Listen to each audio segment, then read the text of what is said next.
आज हमारे अध्ययन का विषय है गुट निरपेक्षता की उपलब्धियां।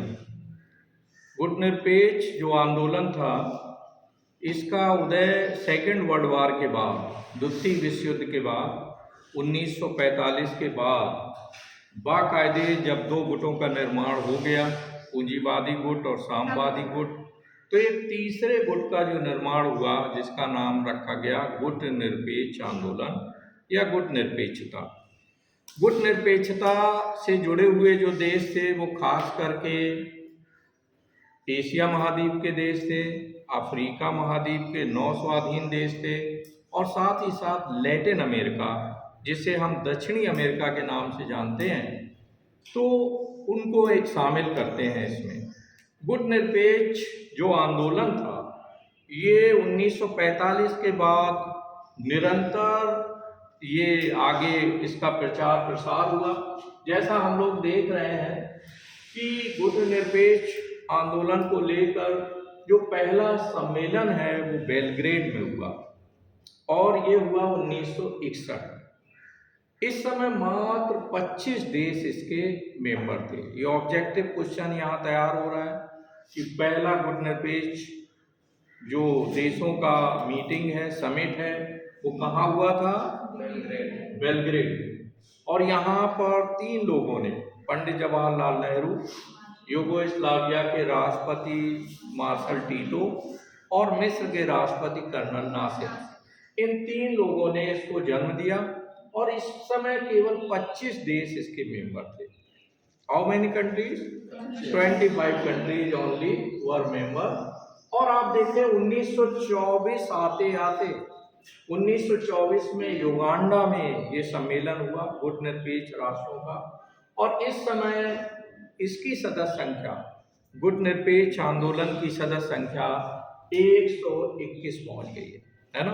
तो जाहिर है शुरू से लेकर गुट निरपेक्ष आंदोलन का जो कारवां है वो डे बाई डे आगे बढ़ता है। तमाम तरह की बातें हैं।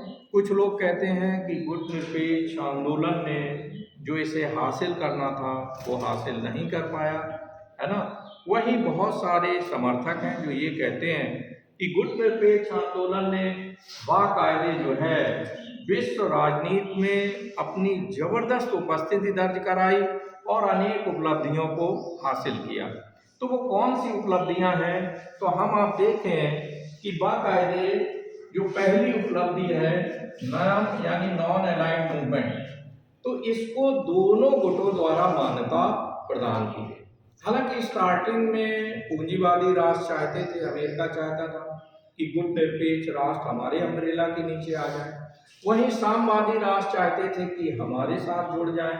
लेकिन चूंकि इन 9 स्वाधीन राष्ट्रों ने, जिनको हम गुट निरपेक्ष राष्ट्र कहते हैं, इन्होंने ये तय किया कि हम दोनों गुटों में शामिल नहीं होंगे। अब जब आफ्टर ऑल इस रास्ते पर ये लोग चल निकले तो धीरे धीरे आप देखें दोनों गुटों द्वारा इस गुट निरपेक्ष आंदोलन और गुट निरपेक्ष राष्ट्रों को मान्यता दे दी गई।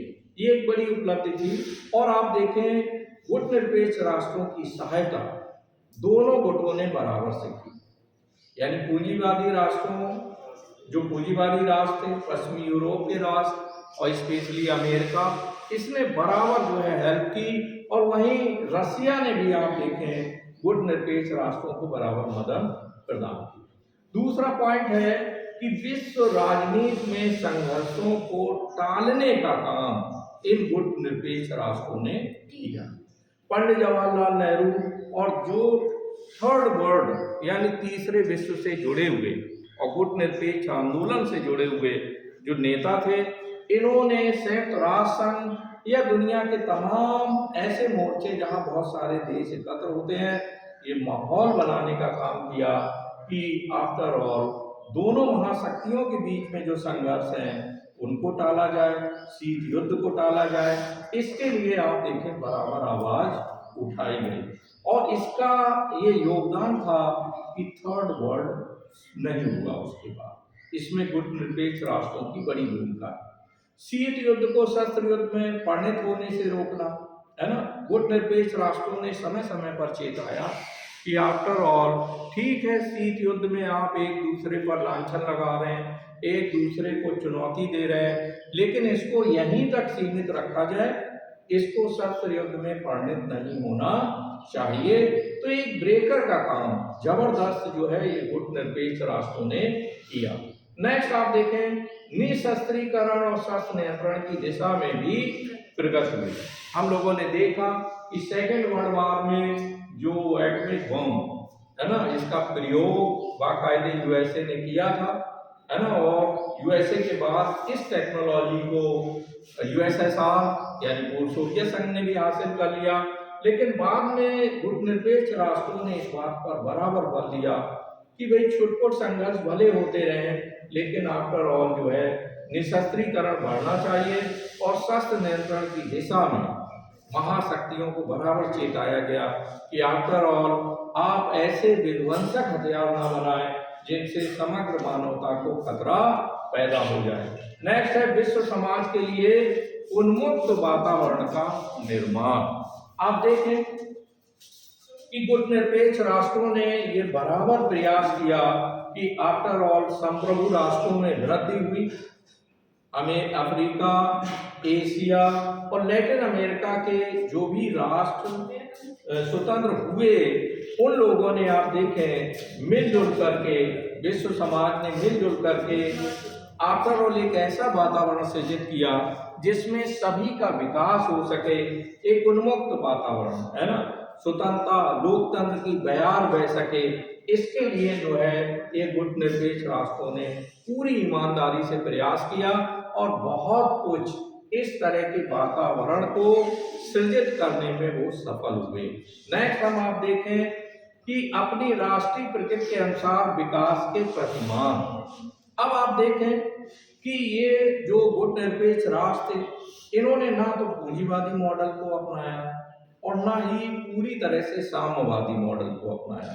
जैसे हम अपने देश को ही ले लें तो पंडित जवाहरलाल नेहरू के नेतृत्व में साम्यवाद से अलग हट करके और पूंजीवाद का मिश्रण करते हुए समाजवादी ढांचा, है ना, सोशलिस्टिक पैटर्न ऑफ इकोनॉमी, इसको इन्होंने अडॉप्ट किया और उसके अंतर्गत बाकायदे दोनों निजी क्षेत्र और जो आपका सार्वजनिक क्षेत्र है, इन दोनों को मिलाकर कैसे विकास किया जाए। क्योंकि अगर साम्यवादी मॉडल को अपनाते थे तो आप देखें, जैसा हम लोगों ने देखा कि किस प्रकार से यूएसएसआर में जब 1917 में लेनिन ने साम्यवादी क्रांति की तो उसके बाद वहाँ के तमाम पूंजीपतियों को मार दिया गया और साथ ही साथ वहाँ का जो राजा था जार, उसको सापरवार मार दिया गया और हिंसा के आधार पर साम्यवाद को वहाँ पर जन्म दिया गया। तो पंडित नेहरू नहीं चाहते थे कि उस तरह का मॉडल हम अपनाएं। तो ये था कि विकास चूंकि हमारा मेन मुद्दा है, तो ऐसे में उन्होंने सार्वजनिक क्षेत्र को अधिक से अधिक बढ़ाने का काम किया, निजी क्षेत्र को कम महत्व दिया गया।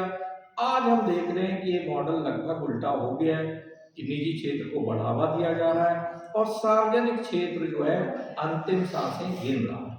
तो हम आप देखें कि अब राष्ट्रीय प्रकृति के अनुसार जो 9 स्वाधीन राष्ट्र थे और जो गुटनिरपेक्ष आंदोलन से जुड़े थे, उन्होंने अपने नेचर के अकॉर्डिंग, अपनी प्रकृति के अनुसार विकास के प्रतिमानों को अपनाया। ना हम पूरे पूंजीवादी बने और ना पूरे हम साम्यवादी बने, ऐसा हर देश में हुआ। नेक्स्ट आप देखें, नियो की मांग शुरू हो गई। जो 9 स्वाधीन राष्ट्र जो कि इसके अम्ब्रेला के नीचे आए थे गुटनिरपेक्ष आंदोलन के, अब उन्होंने भी उत्तर के विकसित देशों से ये मांग करना शुरू कर दी कि जब संसाधनों में हम बहुत रिच हैं, हमारी 80% हिस्सेदारी है संसाधनों में, तो फिर हमारी व्यापार में 20% हिस्सेदारी क्यों है। तो उत्तर दक्षिण, दक्षिण माने विकासशील राष्ट्र, तीसरे विश्व के राष्ट्र, इन्होंने अब मांग करना शुरू कर दी। अब इन्होंने संवाद करना उत्तर के देशों के साथ शुरू कर दिया कि अब हम चुप नहीं बैठेंगे, अब हम स्वाधीन हैं, अब हम संप्रभु हैं और ऐसे स्थिति में अर्थव्यवस्था में भी हमारी बराबर से हिस्सेदारी होनी चाहिए। इसी की परिणति थी उत्तर दक्षिण संवाद की कि नियो की मांग शुरू हो गई। न्यू इंटरनेशनल इकोनॉमिक ऑर्डर, है ना, यानी नई अंतरराष्ट्रीय आर्थिक व्यवस्था इसकी मांग होने लगी। संयुक्त राष्ट्र संघ के प्लेटफॉर्म से, WTO के प्लेटफॉर्म से, और तमाम जो अंतरराष्ट्रीय संगठन है इनकी जब जब जहां जहां मीटिंग हुई वहां पर अब विकासशील राष्ट्र चुप बैठने वाले नहीं थे, यानी दक्षिण के राष्ट्र अब वो मांग करने लगे कि हमें भी विकास में, इंटरनेशनल ट्रेड में, विश्व व्यापार में बराबर से हिस्सेदारी चाहिए। अब हम आप देखें कि इधर अगला स्टेप जो हम देखते हैं कि गुटनिरपेक्षता का ही ये योगदान है कि आफ्टर ऑल अविकसित राष्ट्रों के मध्य आर्थिक सहयोग शुरू हो गया। क्योंकि हम देख रहे थे कि जो विकसित राष्ट्र हैं जिन्हें हम उत्तर कहते हैं, ये अपनी टेक्नोलॉजी विकासशील राष्ट्रों को देने में एक तरह से चोर पॉलिसी अपना रहे थे। हमें झूठन के रूप में ये तब टेक्नोलॉजी देते थे जब इनका काम बिल्कुल उसका टेक्नोलॉजी बेकार हो जाती थी। तो ऐसे में ये तय हुआ कि क्यों ना हम अविकसित राष्ट्र आपस में टेक्नोलॉजी, विज्ञान इसको ट्रांसफर करें, है ना, और हथियारों के क्षेत्र में भी हम नई टेक्नोलॉजी को अडॉप्ट करें।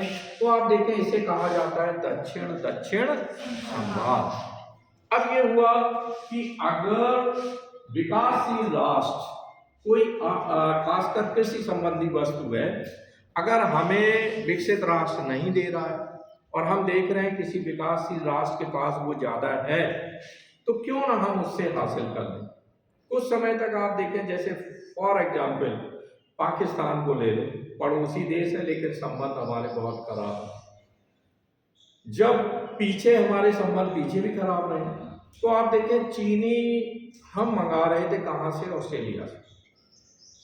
अब ऑस्ट्रेलिया से जब चीनी हम मंगाएंगे, भारत मंगाएगा, तो जाहिर है उस पर खर्च ज़्यादा आएगा, शिप के जरिए आएगी, है ना, ट्रेडिंग का जो है और उसमें काफ़ी व्यय होगा, रेट भी अलग होंगे क्योंकि विकसित राष्ट्र से मंगा रहे हैं।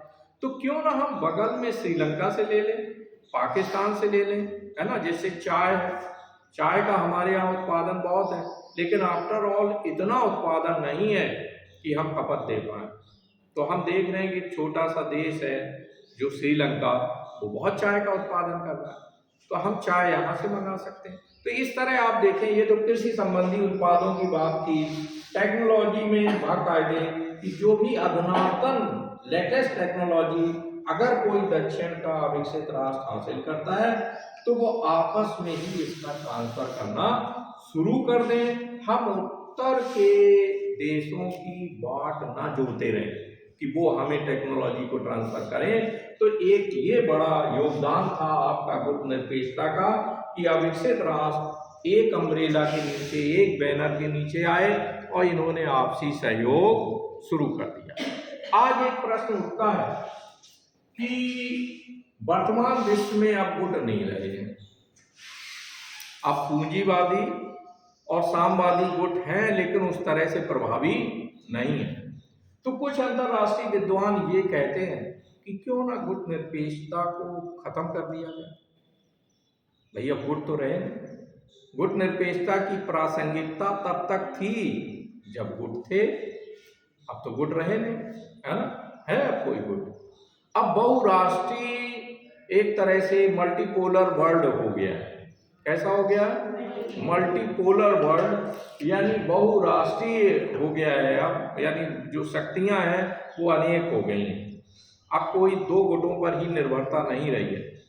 तो फिर यहाँ ये हम तर्क देते हैं कि वर्तमान समय में अगर आपसे इंटरव्यू बोर्ड में पूछा जाए कि वर्तमान समय में गुट निरपेक्षता की क्या प्रासंगिकता है, तो सबसे बड़ी जो प्रासंगिकता है वो आर्थिक है।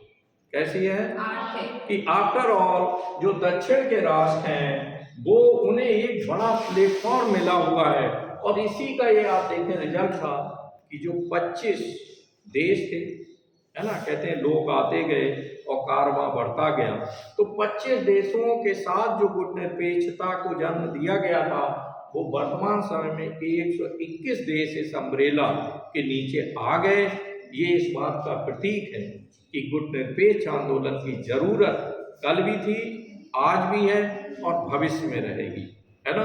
तो दैट्स ऑल अबाउट टुडे, है ना। नेक्स्ट लेक्चर में फिर मुलाकात करते हैं। ये टॉपिक बहुत ही महत्वपूर्ण है, ना केवल एमए आपका जो सेकंड सेमेस्टर पॉलिटिकल साइंस के लिए, एमए फोर्थ सेमेस्टर के लिए भी पॉलिटिकल साइंस में, और साथ ही यूपीएससी नेट वगैरह के लिए भी ये बहुत ही महत्वपूर्ण टॉपिक है। इसको आप बहुत अच्छी तरह प्रिपेयर करें। नेक्स्ट वीडियो में आपसे फिर मुलाकात होगी।